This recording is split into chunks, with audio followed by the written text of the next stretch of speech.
Neville Goddard, The Secret of Feeling. The secret of feeling, or the calling of the invisible into visible states, is beautifully told in the story of Isaac blessing his second son Jacob in the belief, based solely upon feeling, that he was blessing his first son Esau. It is recorded that Isaac, who was old and blind, felt that he was about to leave this world, and wishing to bless his first son Esau before he died, sent Esau hunting for savory venison, with the promise that upon his return from the hunt he would receive his father's blessing.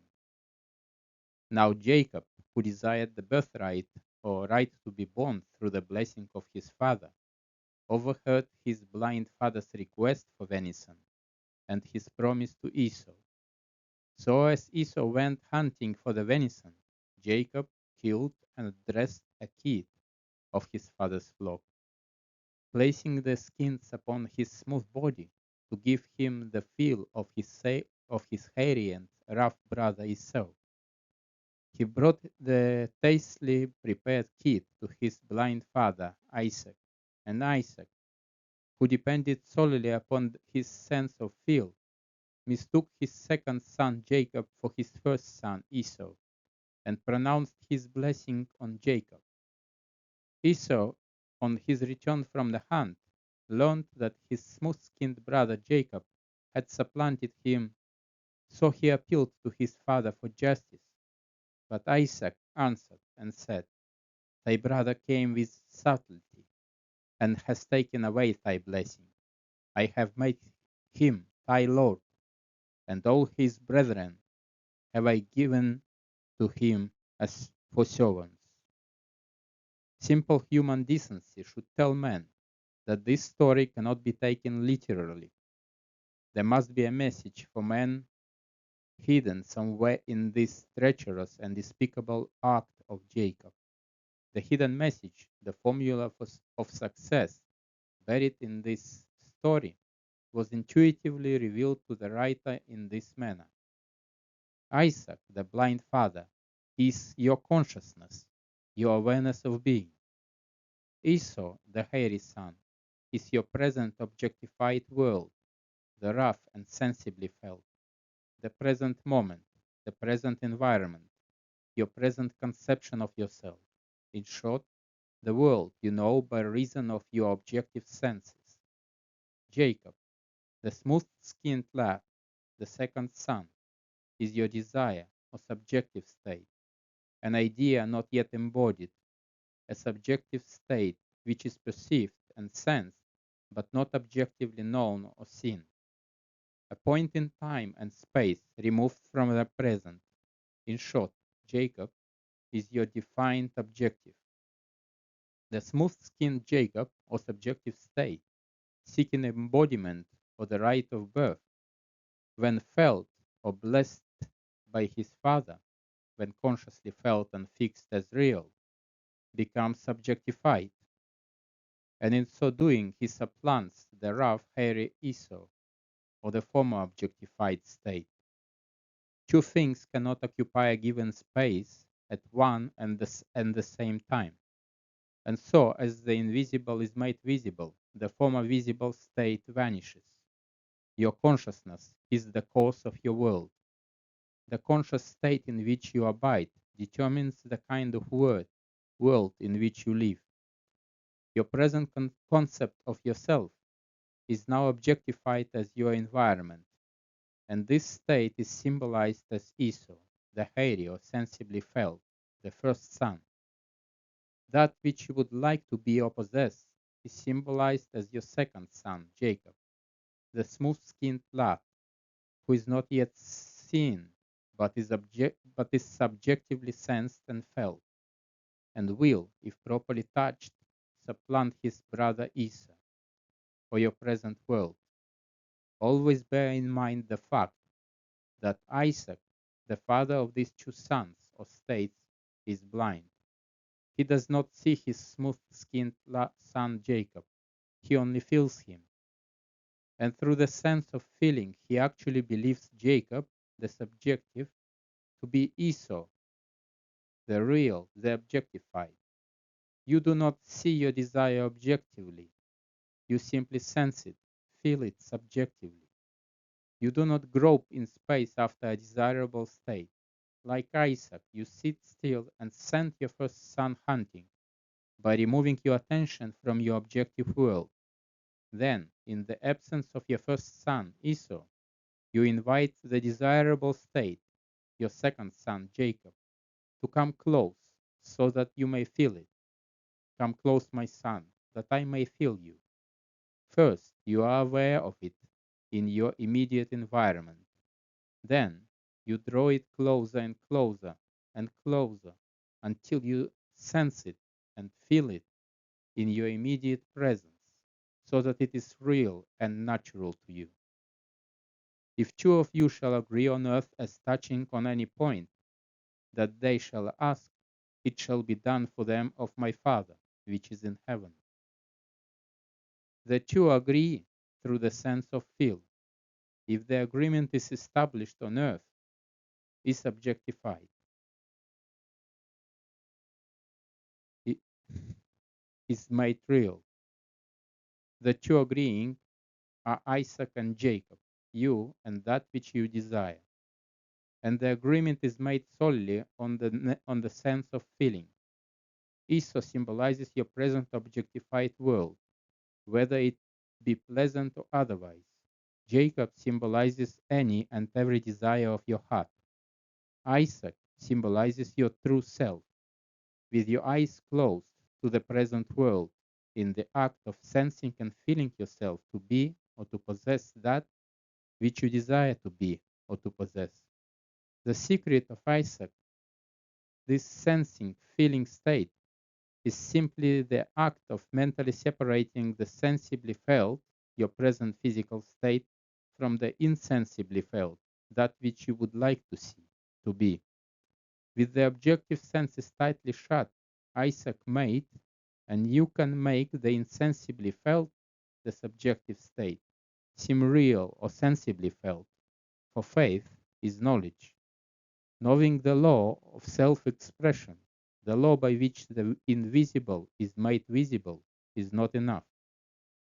It must be applied, and this is the method of application. First, send your first son Esau, your present objectified world or problem, hunting. This is accomplished simply by closing your eyes and taking your attention away from the objectified limitations. As your senses are removed from your objective world, it vanishes from your consciousness and goes hunting. Second, with your eyes still closed and your attention removed from the world round about you, consciously fix the natural time and place for the realization of your desire. With your objective senses close to your present environment, you can sense and feel the reality of any point in time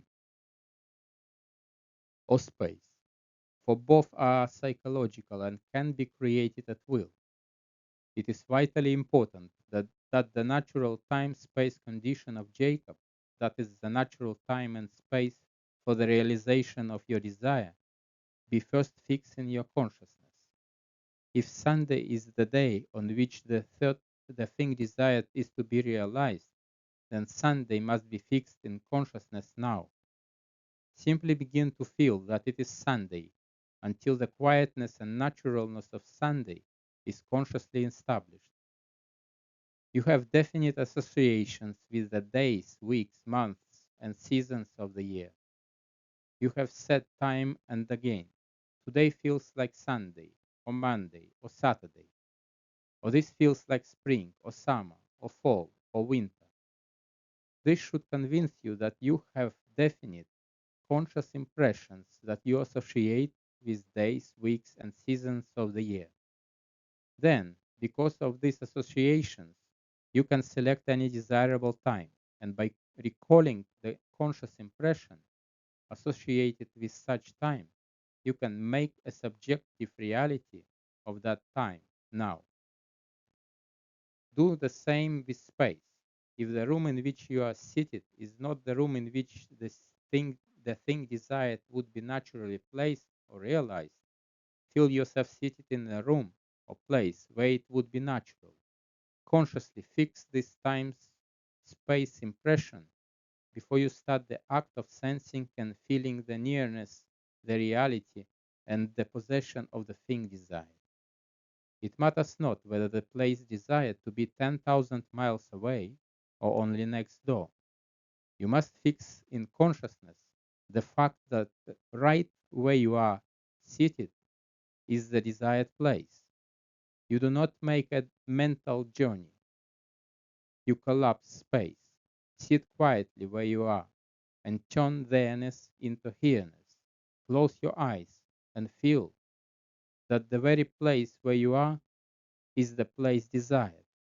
Feel the sense, feel and sense the reality of it until you are consciously impressed with the fact, for your knowledge of this fact is based solely on your subjective sensing.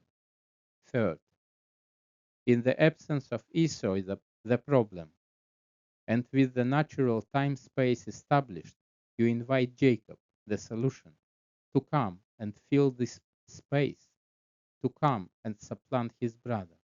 In your imagination, see the thing desired. If you cannot visualize it, sense the general outline of it, contemplate it, then mentally draw it close to you. Come close, my son, that I may feel you. Feel the nearness of it. Feel it to be in your immediate presence. Feel the reality and solidity of it. Feel it and see it naturally placed in the room in which you are seated. Feel the thrill of actual accomplishment and the joy of possession. Now, open your eyes. This brings you back to the objective world, the rough or sensibly felt world.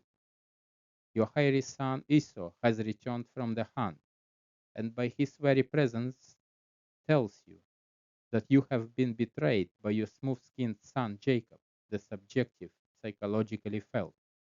But like Isaac, whose confidence was based upon the knowledge of this changeless law, you will you too will say, I have made him thy Lord, and all his brethren have I given to him for servants.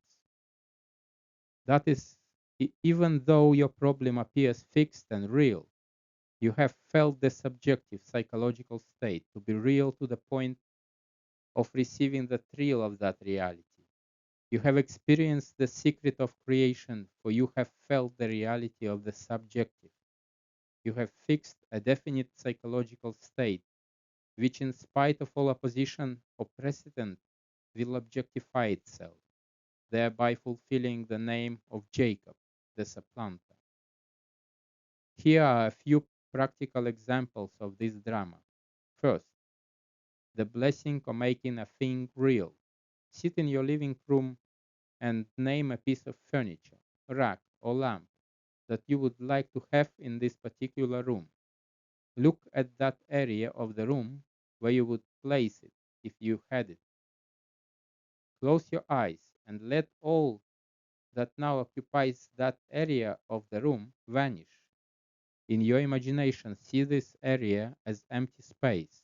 There is absolutely nothing there. Now begin to fill this space with the desired piece of furniture. Sense and feel that you have it in this area, in this very area. Imagine you are seeing that which you desire to see. Continue in this consciousness until you feel the thrill of possession. Second, the blessing or the making of a place real. You are now seated in your apartment in New York City, contemplating the joy that would be yours if you were on an ocean liner sailing across the great Atlantic. I go to prepare a place for you, and if I go and prepare a place for you, I will come again and receive you unto myself, that where I am, there ye may be also. Your eyes are closed. You have consciously released the New York apartment, and it's in its place you sense and feel that you are on an ocean liner. You are seated in a desk chair, in a deck chair. There is nothing round you but the vast Atlantic. Fix the reality of this ship and ocean, so that in this state you can mentally recall the day when you were seated in your New York apartment, dreaming of this day at sea. Recall the mental picture of yourself seated there in New York, dreaming of this day.